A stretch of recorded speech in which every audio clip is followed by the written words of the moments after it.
Many of you know the outer details of that story, but for the inner fabric, let's watch and listen.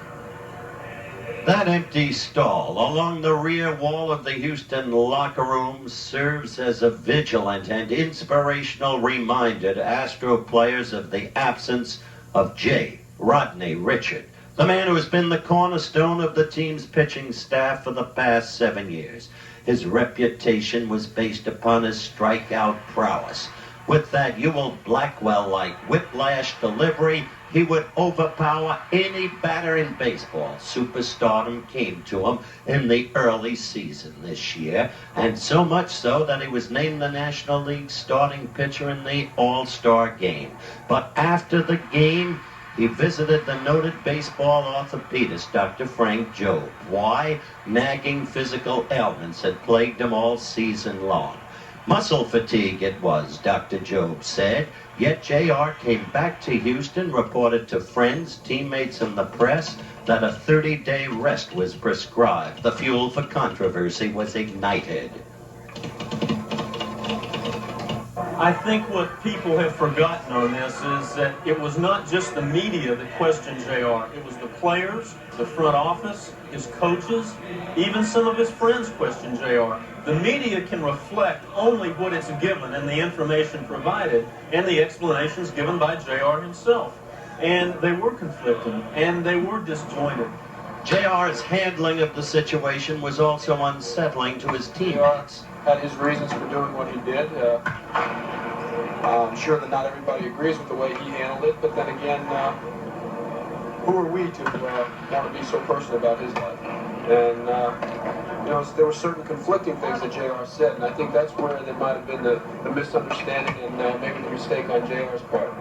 JR pitched once more after the All-Star break before being placed on the disabled list. And then on July 23rd, a blood clot was discovered in his right arm, his pitching arm, yet he was allowed to continue with supervised workouts.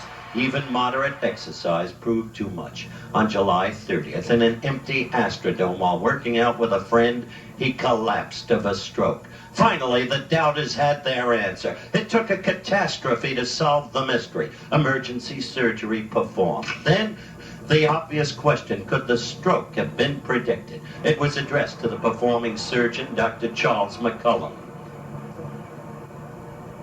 The question has been raised about the connection between the blockage in the artery to the arm and the subsequent stroke. We certainly knew that he had the blockage to the arm, but in no way could anticipate or predict that he would subsequently have a stroke. We restored blood to the brain at the time of the operation for the stroke. The chronic occlusion in the arm was not removed. This would have required a lot of additional surgery, and we thought that we should confine our operation to restoring the blood supply to the brain. Although his life was saved because the clot still remained in his right arm, those close to JR, like his agent Tom Rich, knew many questions remained unanswered. What we have to do now is to operate with the realities that exist now, and that is going to involve a lot of additional analysis, diagnosis, and probably further surgery. Perhaps those who were confused most during all this were the Astros fans who didn't know what really to believe. I had mixed emotions because I think I'm such a fan of his and I wanted to see him play, and as it turned out, was a very real thing. He did have something wrong with him. I felt, more relieved to know that. Then I felt badly too because he had been mistreated afterwards. So I think there was a lot of people that I think felt the same way. They owed him an apology, and I think we all do too.